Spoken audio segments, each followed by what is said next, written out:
stereotypically white individuals are more capable, and in every sense of the way being capable is, and I guess black people are less capable in that same sense. When we're talking about the black versus white dichotomy, I'm both in group and out group, depending on when it's convenient for whoever it is I'm dealing with. When we ask the question, what does it mean to be human? It means to have culture.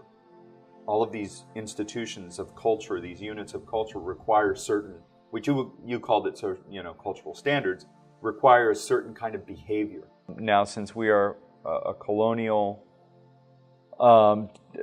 development, if you will, right? We are the product of a colonial history.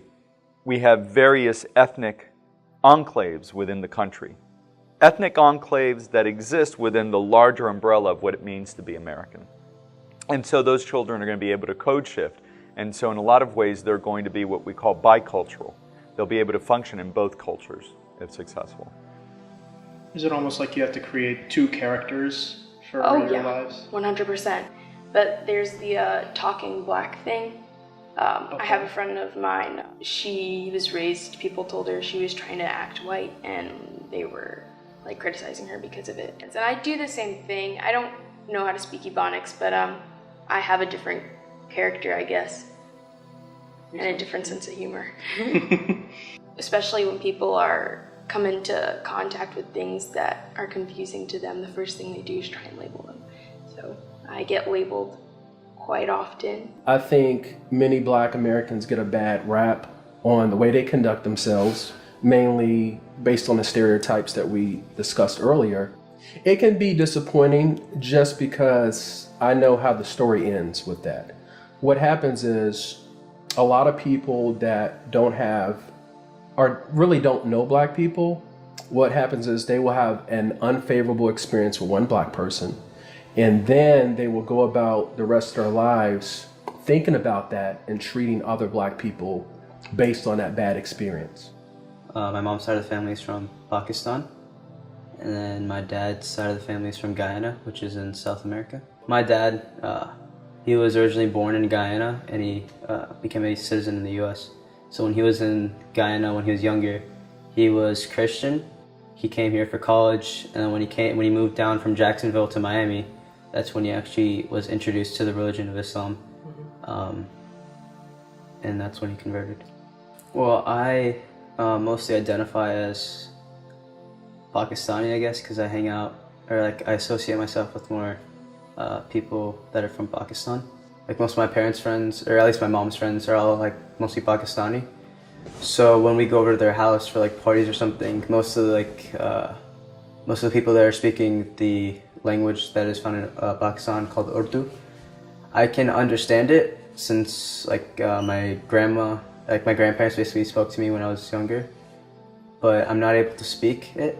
So being half white and half Cuban, I spend a lot of time. I spend a lot of time with both sides of my family. So I'll go up to Virginia to visit my mom's side, which is the white side, and then go down to Miami every once in a while to talk to hang out with my Cuban family. And with that comes, the language. I don't speak Spanish, but I'm still around it more often than another person would be. I am Puerto Rican, Jamaican, I'm Crucian, I'm British, I'm Bohemian. I feel like I identify more with my Jamaican side and being African American, because I've always felt when I had to talk about being Hispanic, it's always the dreaded question is, do you speak Spanish? And I'm no. I can listen and understand Spanish, but I can't speak it back. I look white. So he one day just said, oh, Rivera, that sounds like a very Hispanic name. And then he kept on repeating it with an accent. I was like, yeah, my dad's Cuban. He's like, you're the whitest, just. When most people actually look at me, they might think, oh, he's Indian, or he's just straight up black. There's not really much, people don't really know where I'm from unless I actually tell them. And sometimes I even feel the two mixing together, I could feel like my Jamaican accent come out when I get mad or when I get like a heightened emotion. So that always felt kind of interesting, just to feel like you are two separate people at the same time, but like in one little body. I've definitely conflicted personally with what I've learned outside of and inside of Black culture, because I've spoken to white people who will try and tell me that, like, for example, Black people are poor because they're not smart or they don't work hard. That's a summation of it, and it sounds kind of harsh, but that's essentially what they're trying to say. So I was always raised to see the good in everyone. Yes, I did see a lot of stuff, but I always stayed on the straight and narrow and just did what I knew was right. And what I knew was right back then seems to be the same of what I know is right now.